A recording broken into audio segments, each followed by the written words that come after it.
Акварельная техника, смешанная с азиатской живописью. Рисуем лотосы. Эти лотосы написаны текстильными красками на материале. Сегодня же мы будем рисовать лотосы на рисовой бумаге минеральными красками. Я добавлю к этой композиции прозрачности, текучести и некоторые другие элементы, включая стрекоз. Приступаем. Сначала я набираю на кисточку зеленый цвет. К кончику более темный, а к пяточке кисточки более водянистые. Движение, мазок я делаю такой. Я ставлю кисточку на бумагу, оставляя отпечаток, а потом тащу этот отпечаток до того места, где у меня будет заканчиваться лист.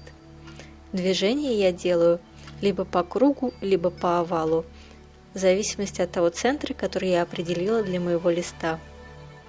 Точно так же я поступаю с другими листами, в зависимости от ракурса, в котором я их вижу или представляю.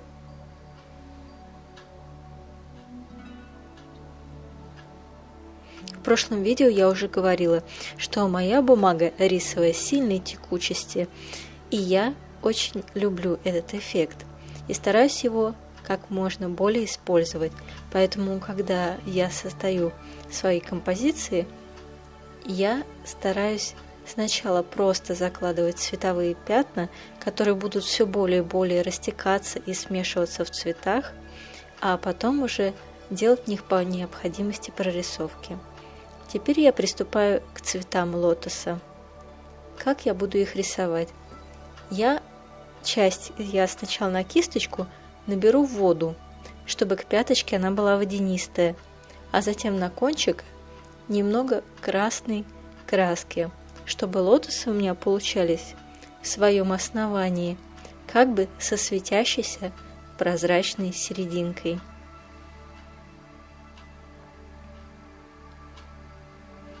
Каким движением я это делаю?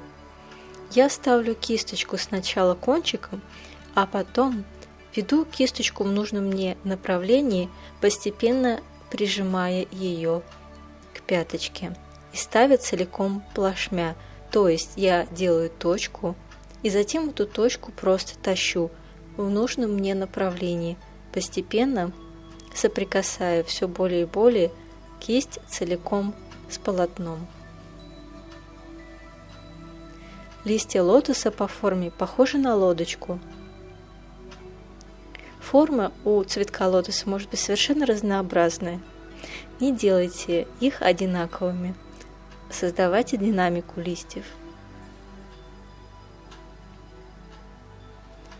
Сейчас я буду рисовать бутон лотоса. Всего лишь несколько лепестков. Я просто его обозначу. Заметьте, что у некоторых лотосов я оставила пустую серединку для того, чтобы потом нарисовать там коробочку. У лотоса есть коробочка, в которой созревают семена, поэтому я заранее оставила там место. И задние лепестки я делала более прозрачными, потому как они на заднем плане и менее видны, иногда совсем пропадают в воздушной перспективе.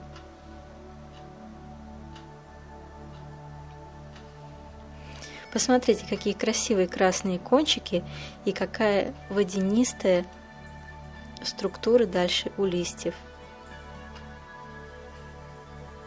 Так мы показываем градиент. Сейчас я буду вводить прожилки в листья лотосов. Мои пятна еще достаточно сырые, и та прожилка, которую я сейчас создаю, она растечется и органично впишется цвет в цвет. Также учитывайте и влажность воздуха в том помещении, в котором вы находитесь. Та страна, в которой я сейчас живу, в ней очень влажно, 82% влажности сейчас в воздухе. И у меня в доме тоже достаточно влажно. Воздух достаточно влажный, поэтому моя бумага еще дольше сохнет, чем могла бы сохнуть.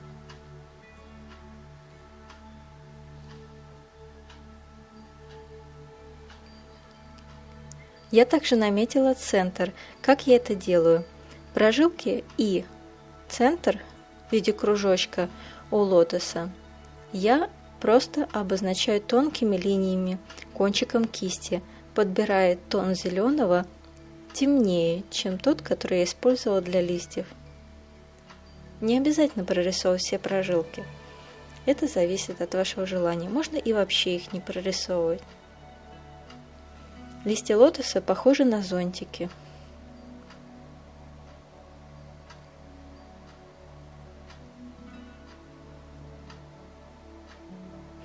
Они растут из воды, но сегодня стебли я буду подводить только к лотосам, а в следующем видео, в следующей композиции с лотосами, я уже буду подводить стебли и к самим листьям.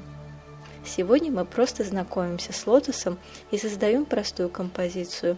Тот лист, над которым я работаю сейчас, будет у меня самым не выделенным, просто как цветовое пятно. Сейчас я начинаю прорисовывать и выводить лотосы более визуально. Я взяла на тонкую кисточку яркий красный цвет. И поскольку лотосы мои еще влажные, краска на них влажная, а какая-то часть это просто водянистая часть с оттенком розового, то когда я касаюсь красной краской, она тоже растекается и органично вписывается в лотос. Я просто провожу тонкие линии кончиком кисти. Вы можете делать как тонкой кистью, так и толстой. Просто работайте кончиком. Равномерные, одинаковой толщины линии. От кончика к основанию лепестка. Их можно провести по всему лепестку или только в начале кончика. Я выборочно обвожу и выделяю лепестки. Какие-то лепестки я оставляю недосказанными и прозрачными.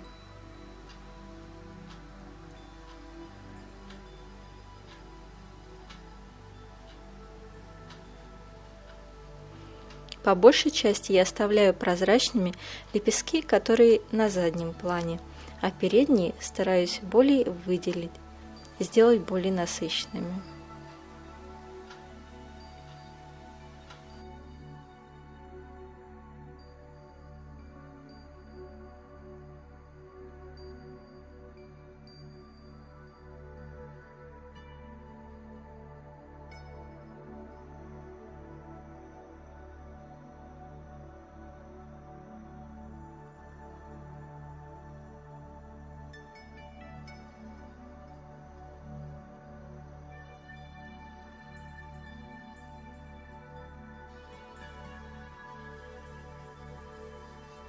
Бутон лотоса я не хочу сильно прорисовывать, я просто обведу лепестки, даже не проводя там прожилок.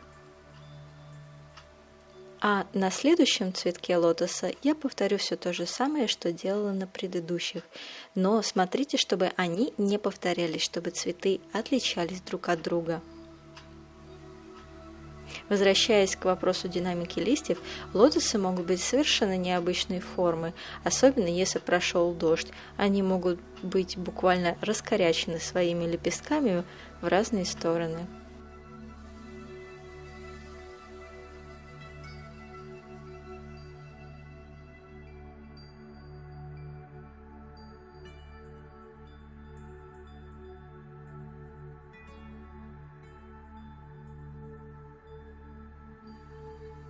А теперь приступаем к написанию коробочки, где хранятся семена и созревают, о которой я говорила прежде.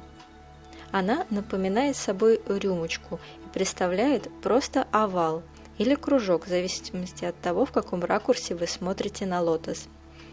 И там будут еще более меньшие овалы, их будет много. Это то самое место, где созревают семена. Все это я делаю черным цветом, тонкой кисточкой или самым кончиком любой толщины кисти. Я заполняю то самое белое пространство, которое оставила прежде. Я сделаю это только в двух цветах. Также я рисую тычинки просто тонкими линиями.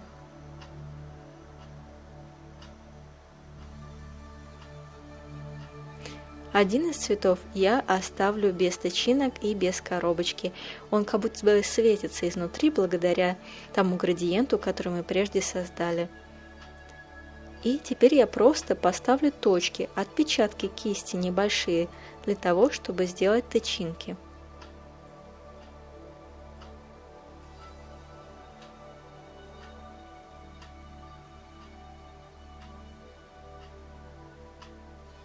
А сейчас я подведу к цветкам лотоса стебли. Я набираю темный зеленый цвет и просто, ставя кисточку, делая отпечаток и зафиксировав его, я тащу этот отпечаток, сохраняя нужную мне толщину, к самому цветку лотоса. А сейчас я возьму более темный оттенок зеленого и просто поставлю точки на стеблях лотоса, потому что у лотоса есть очень необычные пупырышки на стебле, просто маленькие точки. Далее я опять вернусь к листам лотоса, поскольку моя краска уже более подсохла и впиталась в бумагу, поэтому я опять беру темный оттенок зеленого и еще раз прорабатываю прожилки, так же как и прежде. Оказалось, что бумага еще не до конца высохла так, как мне надо, и пока я оставляю листы и перехожу на коробочку. Просто набираю оттенок желто-оранжевого на кисточку и заполняю коробочку просто прикосновением кисти, так как бумагу хорошо впитывает краску и она течет. Просто прикасаюсь, и краска расплывается в том пространстве, которое я хочу заполнить. Также я сделаю еще желто-оранжевых точек над черными точками, где я делала тычинки. Просто прикосновением кисти, ее отпечатком. И перехожу к траве лотоса.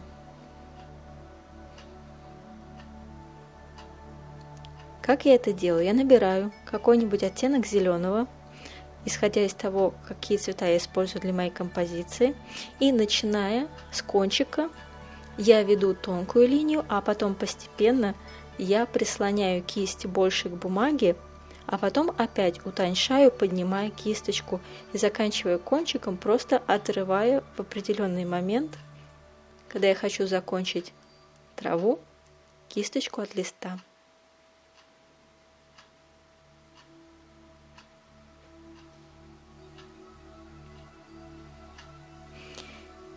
Теперь я перейду к насекомым.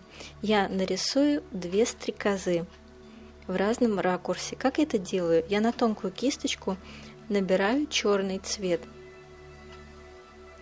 Такой сильный, концентрированный черный. Делаю 2 маленьких кружочка. Потом под ними я ставлю 2 отпечатка. Просто прислоняю кисть к бумаге. А затем тем движением, которым мы рисовали у пиона стволы, стебли, я буду дорисовывать тельца. Поставлю точку и резким движением вверх и вниз сделаю несколько шагов. И теперь крылья. Я сначала наберу воды на кисть, а потом на кончик черной краски. И просто сделаю отпечаток кисти. Поставлю кончик, немного проведу и в конце прижму кисточку целиком к бумаге плашмя, прямо пяточкой кисти. И получим крылья.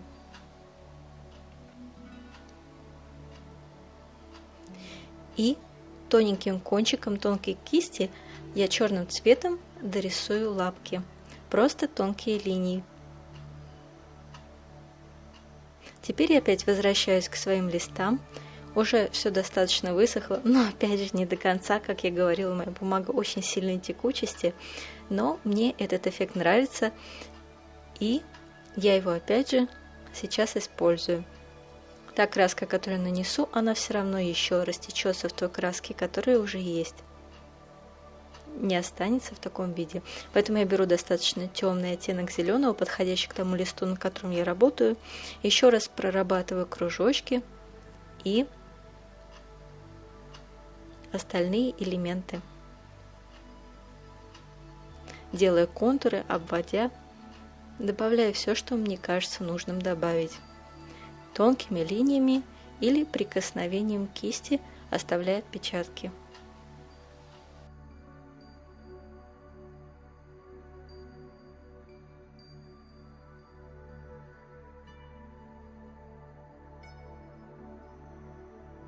А теперь, чтобы добавить в моей композиции экспрессии, я сделаю росу. Наберу оттенок зеленого, который использовала для травы, и просто ударяя кисточкой об палец, нанесу на рисунок капельки.